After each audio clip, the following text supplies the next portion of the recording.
मनशाचें जिवीत ह्या संवसारांतूच सोंपना. जायते पावटी आमी म्हणटा ह्या संवसारांतलें जिवीत 4 दिसांचें, हांसून खेळून सारपाचें.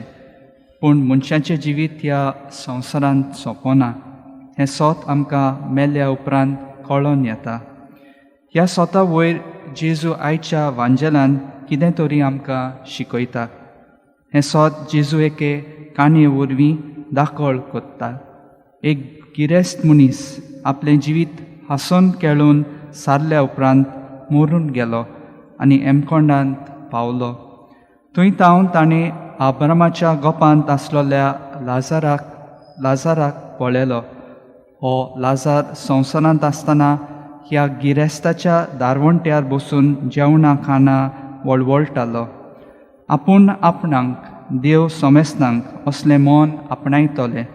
ह्या गिरेस्त मनशा परी मेल्या उपरांत उदकाच्या तेंब्याक सासणाक ताणेत आसतले. सांत फ्रांसीस शावेराच्या जिविताचेर नदर मारुया. तो काळजीदार आनी आपले बुद्दीचो मनीस सगळ्याहून दयाळ, मोवाळ आनी खुशाल मनीस आसलो. पातकां विशीं तो कडक सेरमांव दितालो, पूण पातक्यां बरोबर वेळ सारतालो.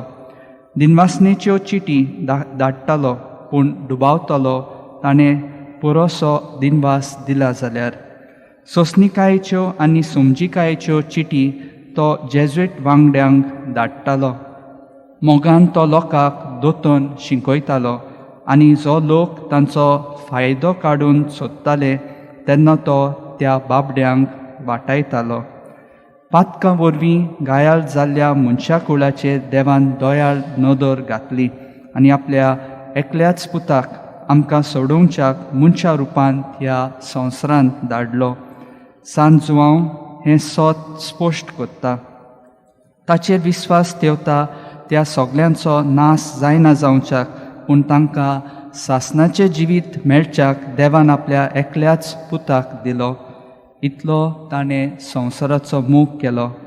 खरेंच संवसाराचेर कास्तीचें फॉर्मोन मारूंक न्हय, पूण पुता वरवीं संवसाराचें तारण जावचे खातीर देवान पुताक संवसारांत धाडलो. जेजूच्या कोश्टांनी दिसून येतलो देवाचो मोग एके खेरीत भाशेन ह्या प्राचीत काळांत नियाळून ताच्या मोगाक सोबता तसलें जिवीत व्हरूंक तोजवीत करुया. क्रिस्तांवां कशीं आमच्या काळजांनी जेजूक अणभवूंक कितल्योच संद्यो म्हाका मेळट्यात. तांचो उपयोग घेवन हांवें जेजूक म्हज्या जिविताचो माज केला काय? जेजू आमकां सगल्यांक रावता. हे मिसाचे भेटेन तो आमकां मेळटा.